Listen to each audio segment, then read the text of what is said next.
왜 나는 잘해주고도 상처받을까? 잘해주고 상처받는 당신을 위한 3단계 처방전. 마음에 상처받고 힘들어하는 두 가지 경우가 있습니다. 첫 번째는 타인에게 최선을 다하지만 무시당하는 경우입니다. 두 번째는 타인에게 들은 비난의 말이 머릿속에서 계속 맴돌고 지워지지 못하는 경우입니다. 어떻게 하면 무시당하지 않고 머릿속을 떠나지 않는 상처받은 말을 떨쳐버릴 수 있을까요? 먼저 우리가 일상에서 흔히 겪는 한 장면을 함께 떠올려 보겠습니다. 친구들과의 단톡방입니다. 당신이 정성껏 찾아올린 맛집 링크에 한참 동안 아무도 답이 없습니다. 민망함에 메시지를 지울까 고민하던 찰나, 야, 다 필요 없고 어제 축구 본 사람 하면서 다른 친구가 던진 짧은 농담에 다들 기다렸다는 듯 웃음이 터집니다. 당신이 올린 맛집 링크는 다 필요 없고 취급을 받았습니다. 무시당한 것에 마음이 상합니다. 그런데도 오히려 내가 눈치 없이 분위기를 깨뜨렸나 싶어 미안한 마음까지 듭니다. 며칠 뒤 모임 자리 한 친구가 당신을 빤히 보더니 은근히 깎아내리는 말을 톡 던집니다. 야, 너는 애가 참 착하긴 한데 가끔 보면 좀 답답해. 너 같은 애들이 사회생활 하면 딱 호구 잡히기 좋거든. 주변은 웃음바다가 되지만 당신의 마음은 차갑게 식어버리죠. 화가 나지만 분위기를 망치고 싶지 않아 당신은 결국 에이, 내가 좀 그렇지 라며 억지 웃음으로 넘기고 맙니다. 진짜 괴로운 건 그날 밤부터입니다. 친구들은 이미 발 뻗고 자고 있을 시간에 당신은 천장을 보며 그 무례했던 말들을 수백 번 되새깁니다. 왜 사람들 앞에서 나를 호구라고 부를까? 내가 정말 그렇게 우스운 사람인가? 상대는 이미 잊어버린 말의 파편들이 당신의 밤을 온통 흙탕물로 만들고 있습니다. 왜 우리는 유독 남의 말 한마디에 내 인생 전체가 흔들리는 걸까요? 타인에게 최선을 다하지만 무시당하는 상황과 비난의 말을 머릿속에서 지우지 못하는 상황이 반복되면서 마음의 괴로움이 점점 더 커져만 가게 됩니다. 이를 극복하기 위해서 먼저 원인을 진단하고 이어서 해결 방안을 말씀드리겠습니다. 이 두 가지 증상이 나타나는 핵심적인 공통 원인은 이렇습니다. 첫 번째 원인, 내 가치의 핸들을 타인에게 넘겨주는 인정 욕구 때문입니다.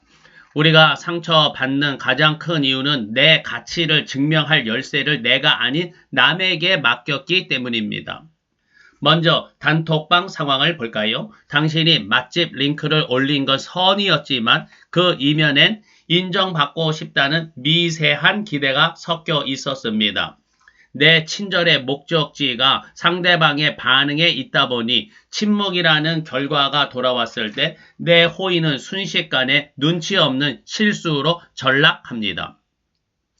술자리 비난 역시 마찬가지입니다. 친구가 던진 호구 같다는 말은 그저 그 사람의 주관적인 의견일 뿐입니다. 하지만 인정 욕구가 강하면 그 무례한 잣대를 곧장 나의 진짜 가치로 수용해 버립니다.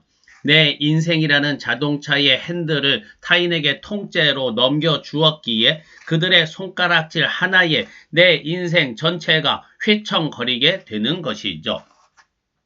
두 번째 원인, 나를 보호하는 심리적 경계선의 필터가 망가졌기 때문입니다. 우리 마음의 외부 공격을 막아낼 울타리가 필요한데 지금 당신의 울타리는 너무 낮아져 있습니다. 뇌과학적으로는 자기 참조 과정이 과하게 돌아가고 있는 상태죠. 이게 왜 문제냐고요? 단톡방의 침묵은 사실 그들의 사정일 뿐인데 경계선이 없으면 이걸 기어코 나와 연결지어 해석합니다. 애들이 바쁜가? 라고 끝내면 될 일을 내가 뭘 잘못했나? 라며 타인의 무관심이라는 미세먼지를 내 안방까지 활짝 들이마시는 셈입니다. 술자리에 독서를 들었을 때도 보안 시스템이 작동하지 않습니다. 건강한 경계선이 있다면 저건 저 사람의 무례함이지 내 문제는 아니야 라고 걸러낼 겁니다. 하지만 필터가 망가진 상태에서 상대가 버린 감정 쓰레기를 내 집 안방에 고스란히 들여놓게 됩니다. 상대는 이미 잊고 자는데 당신 혼자 그 쓰레기 봉투를 뒤지며 밤새 스스로를 공격하고 있는 격입니다. 세 번째 원인, 나보다 타인의 평화를 먼저 챙기는 과도한 공감과 착한 아이 증후군 때문입니다. 공감 능력이 뛰어난 당신은 주변 사람들과 부딪히는 갈등을 본능적으로 회피하려는 성향이 강합니다. 소위 말하는 착한 아이 증후군처럼 내가 조금 손해보더라도 분위기가 좋아지는 것을 선택하곤 하죠. 먼저 단톡방 상황을 보겠습니다. 친구들이 내 메시지를 무시하고 자기들끼리 떠들 때 당신은 화를 내기보다 당신의 기분 레이더를 먼저 가동합니다. 내가 분위기를 깨뜨렸나? 친구들이 내 링크 때문에 불편해졌으면 어쩌지 라며 에너지를 온통 밖으로만 쏟습니다. 정작 무시당해 상처 입은 내 마음에 피를 흘리며 방치되고 있는데 당신은 타인의 대화 흐름이 끊길까봐 전전긍긍하며 자신을 뒷전으로 밀어버립니다. 술자리 비난 상황에서도 당신의 이 착한 마음은 치명적으로 작용합니다. 너는 호구 같다는 무례한 말을 들었을 때 정색하거나 반박하면 분위기가 어색해질까봐 본능적으로 평화유지군 역할을 자처합니다. 에이, 내가 좀 그렇지 라며 억지 웃음을 짓는 순간 당신은 자신을 지켜야 할 최소한의 방어막을 스스로 철거해버린 셈입니다. 결국 남의 기분을 맞추고 분위기를 살리느라 정작 가장 소중히 보호받아야 할 나라는 존재는 타인의 무례함 속에 덩그러니 버려지게 됩니다.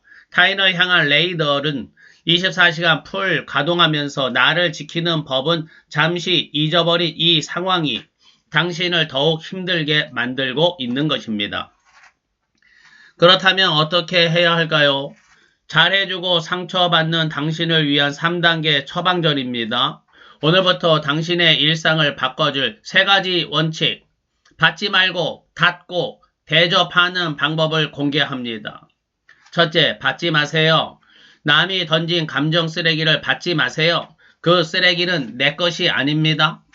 여러분, 단톡방에서 정성껏 올린 맛집 링크가 무시당했을 때 혹은 술자리에서 너는 참 호구 같다는 말을 들었을 때 그 기분이 어떠셨나요? 아마 그 불쾌한 잔상들이 머릿속을 떠나지 않아 밤잠을 설치셨을 겁니다. 하지만 꼭 기억하세요. 남들이 보낸 침묵이나 무례한 독설은 당신의 가치가 아니라 그들의 무례함이 담긴 감정 쓰레기일 뿐입니다. 누군가 당신에게 오물이 가득 든 쓰레기 봉투를 건넨다면 당신은 그걸 고맙다며 받아서 안방까지 들고 오실 건가요? 아니죠.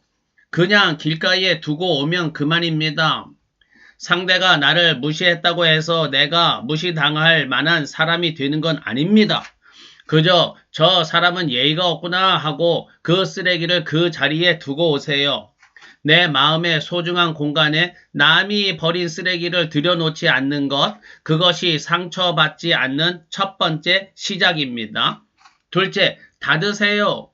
필요할 땐 내 마음의 울타리 문을 닫으세요. 무례한 침범에는 억지 웃음 대신 정색이 필요합니다.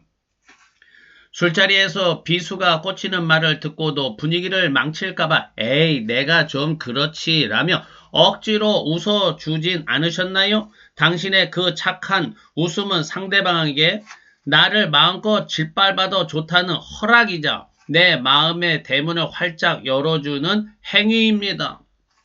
이제는 그 문을 단호히 닫아야 합니다. 대단한 욕설이나 화가 필요한 게 아닙니다. 그저 억지 웃음을 멈추고 정색하는 것만으로도 충분합니다. 무례한 말을 들었을 때 가만히 상대방의 눈을 쳐다보거나 그 말은 좀 기분이 나쁘네 라고 짧게 사실만 전달하세요. 내가 내 마음의 빗장을 걸어 잠그지 않으면 사람들은 계속해서 신발을 신은 채 당신의 마음을 헤집어 놓을 것입니다. 남의 평화보다 나의 안전이 먼저라는 사실을 잊지 마세요. 당신의 문을 닫아야 비로소 상대방도 당신을 존중하는 법을 배우게 됩니다. 셋째, 대접하세요. 나 자신을 대접하세요. 남에게 쏟던 정성을 이제 나에게 집중하세요. 착하고 공감 능력이 뛰어난 당신은 평생 타인의 기분을 살피느라 에너지를 다 써버렸습니다. 단톡방 친구들의 반응을 확인하느라 1분마다 폰을 확인하고 남의 비난을 분석하느라 밤을 지새우는 그 정성? 이제는 오직 나 자신에게만 쏟아 부어 보세요. 잘해 주고도 상처받은 날 내가 왜 그랬을까라며 자책하는 대신 나 자신을 극진히 대접해 주는 겁니다. 세상에서 가장 귀한 손님을 모시듯 내가 좋아하는 음식을 정성껏 차려주고 좋아하는 음악을 틀어주며 상처 입은 내 마음을 보듬어 주세요. 타인의 승인을 얻으려 애쓰던 레이더를 안으로 돌려 오늘 정말 고생 많았어. 남들은 몰라줘도 나는 내 마음을 알아. 라고 나에게 먼저 말해주세요. 남에게 대접받으려 기다리지 말고 내가 먼저 나를 최고로 대접하기 시작할 때 타인의 말 한마디에 인생 전체가 흔들리던 괴로움에서 비로소 자유로워질 수 있습니다. 자, 이제 처방전을 손에 쥔 당신이 맞이할 완전히 다른 하루를 함께 그려보겠습니다. 여느 때와 다름없는 친구들과의 단톡방입니다. 당신은 정성껏 찾은 맛집 링크를 올리죠. 하지만 시간이 흘러도 숫자만 사라질 뿐 아무도 답이 없습니다. 예전 같으면 내가 분위기 깨는 말을 했나 싶어 안절부절 못하며 메시지를 지울까 말까 고민했겠죠. 하지만 오늘의 당신은 다릅니다. 내 친절은 정보를 나눈 순간 이미 완성됐어 라고 생각하며 쿨하게 채팅방을 나옵니다. 친구들의 침묵이라는 쓰레기를 내 마음으로 들여오지 않고 그 자리에 둔 채 당신은 지금 당장 내가 마시고 싶은 시원한 커피 한 잔을 자신에게 대접합니다. 타인의 반응을 기다리느라 낭비하던 에너지를 나의 즐거움으로 즉시 돌려버리는 것이죠. 며칠 뒤 모임 자리입니다. 선을 넘은 친구가 당신을 빤히 보며 무례한 말을 툭 던집니다. 야, 너는 착해서 탈이야. 딱 호구 잡히기 좋거든. 주변 사람들이 킥킥거리며 웃음을 터뜨리는 찰나 당신의 반응이 모두를 멈추게 합니다. 비굴하게 따라 웃던 예전의 당신은 사라졌습니다. 당신은 억지 웃음을 싹 거두고 차분한 단호한 표정으로 상대의 눈을 가만히 응시합니다. 그리고 낮고 분명한 목소리로 말합니다. 그 말은 좀 무례하게 들리네. 웃어 넘기기엔 기분이 별로다. 순식간에 분위기가 싸해질 수 있지만 당신은 당황하지 않습니다. 내 마음의 대문을 정색이라는 자물쇠로 단단히 걸어 잠갔기 때문입니다. 선을 넘는 건 상대방이지 당신이 아님을 온몸으로 보여주는 순간입니다.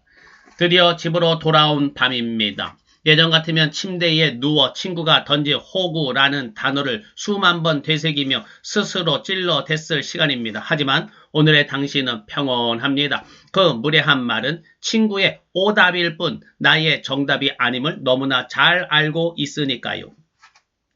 당신은 오늘 하루 내 마음을 지키느라 용기 낸 자신을 위해 가장 편안한 잠옷을 꺼내 입고 따뜻한 차 한 잔을 내줍니다. 오늘 정말 고생 많았어. 남의 기분 맞추느라 나를 버리지 않아서 정말 기특해.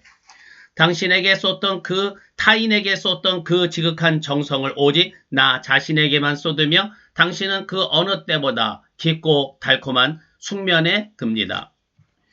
여러분, 지금까지 우리는 왜 잘해주고도 상처받았는지 그리고 어떻게 하면 그 굴레를 벗어날 수 있는지 함께 살펴봤습니다. 당신의 다정함은 타인을 위한 도구가 아니라 당신 자신을 먼저 비추어야 하는 소중한 빛이어야 합니다. 당신의 선한 마음이 더 이상 상처가 아닌 당신을 지키는 단단한 힘이 되기를 진심으로 응원합니다. 시청해 주셔서 감사합니다. 구독, 좋아요 부탁드려요.